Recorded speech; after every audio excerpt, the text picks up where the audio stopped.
በመድረኩ የመክፈቻ ንግግር ያደረጉት የደቡብ ኢትዮጵያ ክልል ትምህርት ቢሮ ኃላፊ ወይዘሮ ፀሐይ ወራሳ ለአንድ ሀገር እድገት ብቁና የሰለጠነ የሰው ኃይል ወሳኝ መሆኑን ገልጸዋል። በዚህ ረገድ የትምህርት ጥራት በማስጠበቅና የፈተና ምዘና ሂደቱን ከማሻሻል አኳያ በቅንጅት በመሰራቱ ውጤት መመዝገቡን አንስተዋል።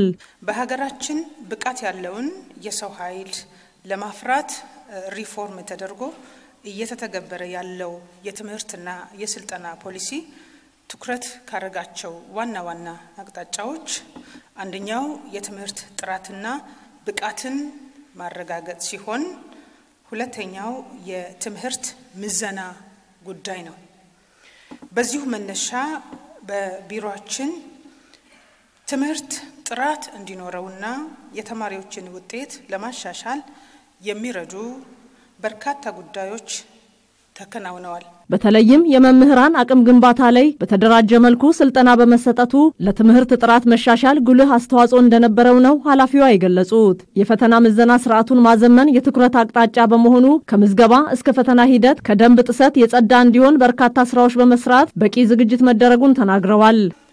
ፈተናውን ለመቀበል አስፈላጊውን ዝግጅት እያደረግን ያለንበትና በኦንላይን ወደ 7970 ተማሪዎች ደግሞ በበይነ መረብ ፈተናቸውን ለመቀበል ዝግጅት እያደረግን ያለንበት ወቅት ነው። ለዚህም የተማሪዎች ምዘና በተሳካ ሁኔታ እንዲጠናቀቅ የፈተና አስፈጻሚ ግብረ ኃይል ከክልል እስከ ታች ድረስ በየደረጃው ያላችሁ የግብረ ኃይል አባላትና የሚመለከታቸው አካላት ሁሉ እንደከዚህ ቀድሞ ኃላፊነታቸውን በትጋት እንድትወጡ አደራ ለማለት ፈልጋለሁኝ። የደቡብ ኢትዮጵያ ክልል ርዕሰ መስተዳድር አቶ ጥላሁን ከበደ መንግስት የትምህርት ስብራትን ለመጠገን በሰራው ስራ ውጤት መምጣቱን ገልጸዋል። እንደ ሀገር የገጠመንን የትምህርት ስብራት ለማከም ለመጠገን እጅግ በጣም በርካታ ስራዎች እየተከናወኑ ውጤትም እያስመዘገቡ መጥተዋል።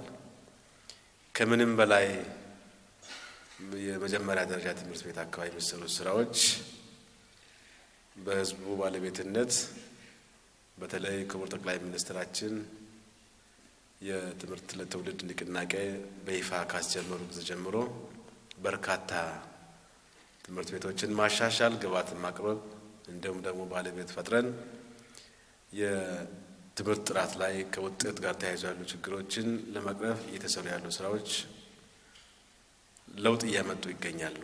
በተለይም ፈተናዎችን ከወረቀት በተጨማሪ በበይነ መረብ የመፈተን ልምድ አበረታች መሆኑን ገልጸዋል። የዘንድሮው 12ኛ ክፍል ፈተና በተሳካ ሁኔታ እንዲጠናቀቅ ባለድርሻ አካላት ኃላፊነታቸውን እንዲወጡ አሳስበዋል። አቶ ጥላሁን በሁለቱም ደረጃ ምዘና ወቅት ያገኘናቸው ልምዶች ለ12ኛ ክፍል ፈተና በደንብ አቀናጅተን ዛሬ በግብረ ኃይል ደረጃ በተለይ በውህደት ምን ፈተነው የበየነ መረብና የወረቀት ፈተና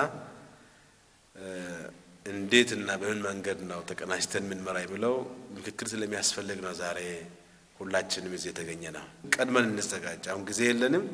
በዚህ በአንድ ሳምንት ውስጥ ቀድሞ በመዘጋጀት እንከን የለሽ የፈተና ስርዓት መምራት የሁላችንም ኃላፊነት እንደሆነ እንድትወስዱ ስለፈለግን ነው። በመድረኩ የ12ኛ ክፍል ሀገር አቀፍ ፈተና ጋር በተያያዘ የማስፈጸሚያ መርሃ ግብር ሰነድ የቀረበ ሲሆን ከተሳታፊዎች ጥያቄ ተነስቶ ከሚመለከታቸው አካላት ምላሽና ማብራሪያ ተሰጥቶበታል።